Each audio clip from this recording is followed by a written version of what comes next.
Assalamualaikum, selamat datang di channel pertamaku. Yuk kita bedah e-commerce dengan kacamata marketing communication.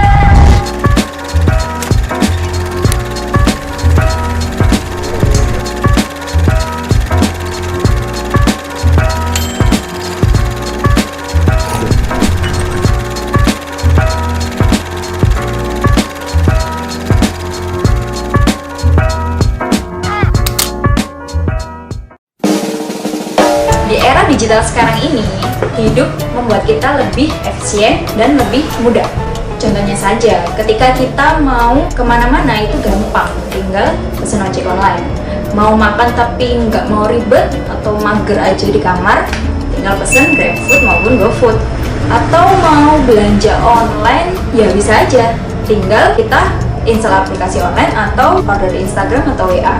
Semuanya cukup mudah. Perdagangan, pemasaran, barang maupun jasa yang menggunakan teknologi itu dinamakan e-commerce. Nah, penjualan e-commerce di Indonesia itu menjadi penjualan yang terbesar sekawasan Asia Tenggara. Berdasarkan proyeksi Statista, angkanya mencapai 5,29 miliar US dollar. Dan gak hanya itu guys, berdasarkan Bank Indonesia, penjualan e-commerce atau toko online di tahun kemarin 2018 itu mencapai angka 77,766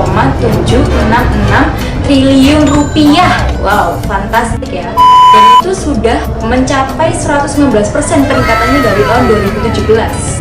Dan gak hanya itu, jumlah pembeli online di Indonesia sekarang itu semakin tahun itu semakin bertambah. Angkanya pada tahun 2016 berdasarkan kompas.com itu sebesar 11,9%. Berarti kalau 11,9% dari total penduduk Indonesia ada 31,5 juta jiwa penduduk Indonesia yang menjadi pembeli online. Karena banyaknya pasar dan juga penjualannya itu semakin meningkat, akhirnya banyak anak-anak muda yang itu ingin menjadi penjual online. Dan berdasarkan hasil survei dari PayPal menyatakan bahwa 42% dari transaksi penjualan online itu dari usia 21 sampai 30 tahun. Berarti masih muda kan, seperti kita-kita ini. Ada yang mungkin kuliah sambil jualan online. Ya, seperti aku juga sih. Nah, tapi pernah nggak sih kita merasakan kalau berjualan itu ada kalanya kan nggak tinggi-tinggi terus penjualannya, tapi ada kalanya hasilnya itu stagnan bahkan menurun, yang mungkin buat kita frustasi kayak gitu. Dan mungkin kita punya reseller, tapi resellernya itu angka penjualannya ya biasa-biasa aja. Nah, akhirnya gimana supaya kita itu penjualannya itu tetap meningkat? Nah, tenang aja guys, aku punya tips yang bisa membuat penjualan kita itu menjadi meningkat.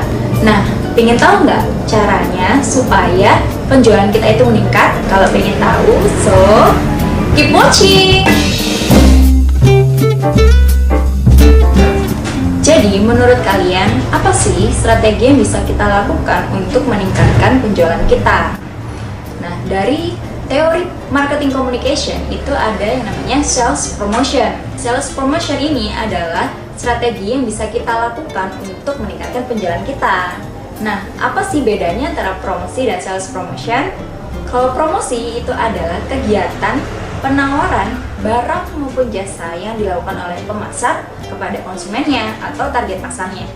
Sedangkan sales promotion itu adalah penggunaan insentif jangka pendek yang diberikan oleh pemasar kepada konsumennya ataupun para channelnya untuk mendorong pembelian produk dan meningkatkan ketersediaan produk. Nah, di dalam sales promotion itu ada dua strategi utama, yaitu push dan pull.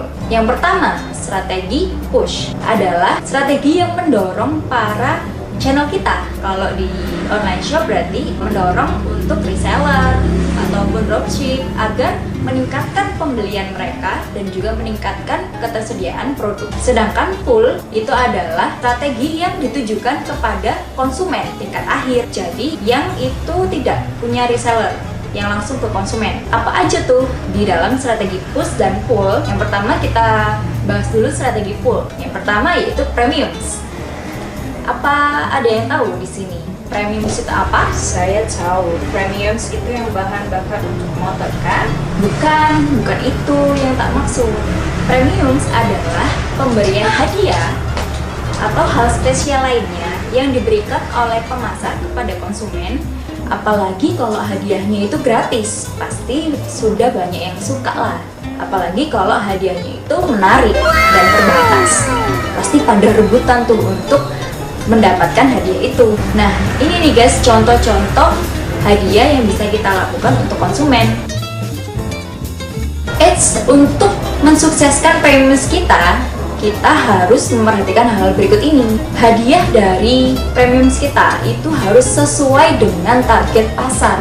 Salah satu contoh perusahaan yang sukses dalam melakukan premium sesuai target pasar adalah Kinder Joy, yang itu mendapatkan hadiah gratis ketika membeli Kinder Joy. Banyak tuh anak-anak yang suka sama Kinder Joy. Yang kedua yang harus diperhatikan yaitu hadiah yang kita berikan harus terkesan profesional dan jangan sampai merendahkan konsumen. Jangan sampai hadiah yang kita berikan itu kemasannya rusak, barangnya udah nggak bisa dipakai lagi, atau barang yang sudah kadaluarsa itu enggak banget buat dikasihkan ke konsumen, gagal nanti.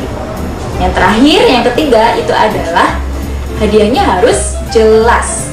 Maksudnya adalah ketika kita menggembar-gemborkan yang namanya ada hadiah, ada suatu premiums, maka harus jelas apa sih hadiah yang mau dikasihkan. Kalau misalkan nggak jelas seperti apa, maka konsumen nggak merasa tertarik, pasti hadiahnya jangan-jangan nggak penting kayak gitu. Nah, sehingga harus jelas ya, supaya nanti mereka mendapatkan kepastian. Hal yang nggak pasti nggak suka kan ya. Nah, yang ketiga yaitu price off. Jadi price off adalah pemotongan harga dari harga normal, atau istilah sehari-harinya itu adalah diskon. Siapa di sini sih yang nggak suka sama diskon? Pasti semuanya suka kan? Apalagi momen Ramadan kemarin ada diskon 50%, 30%, 20%. Semakin banyak diskonnya, maka semakin sukalah kita, semakin sukalah konsumen. Ini nih contoh-contoh diskon yang bisa kita terapkan. Oh iya, supaya kita sukses dalam melakukan diskon atau price off, maka kita harus perhatikan hal-hal berikut ini. Yang pertama itu adalah harga sebelum dan sesudah diskon itu harus kita cantumkan. Jangan sampai diskon cuma 15.000 misalkan, diskon jadi 35.000, tapi nggak ada harga sebelum dan harga sesudah.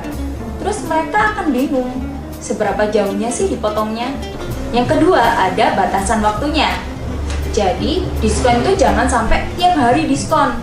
Ya nggak ada istimewanya dong. Jadi harus ada batas waktunya. Misalkan cuma 3 hari atau bahkan cuma 1 hari.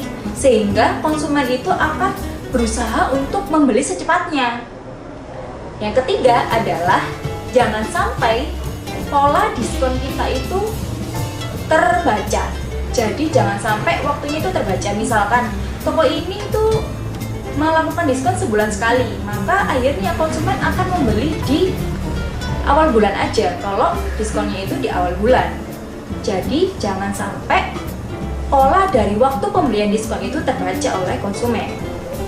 Dan yang terakhir, yang keempat adalah ketika kita memotong 5%, maka kita harus meningkatkan penjualan sebesar 30-60%. Itulah tips dari ketika kita melakukan price off. Yang keempat itu adalah refund dan rebates.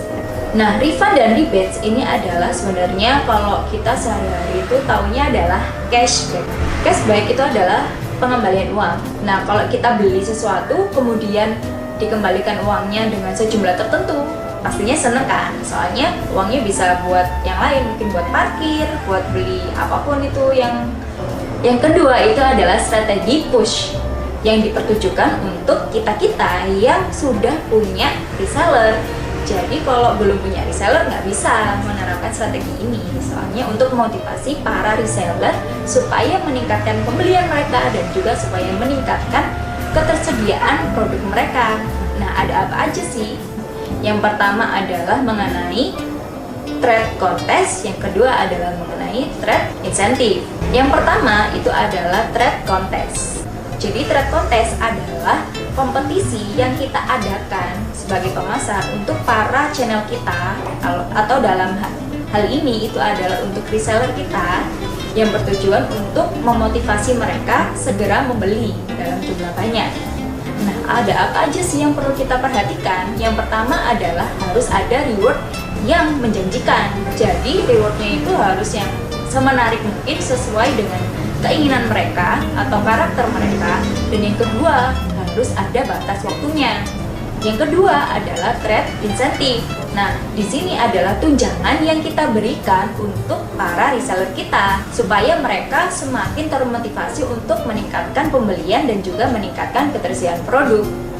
Jadi, gimana nih guys? Udah kegambar belum? Gimana strategi push dan pull yang bisa kita terapin untuk meningkatkan penjualan kita? Alhamdulillah, semoga bermanfaat apa yang aku sampaikan dan semoga bisa diterapin juga ya untuk meningkatkan penjualan kita. See you in the next episode. Dah, Assalamualaikum.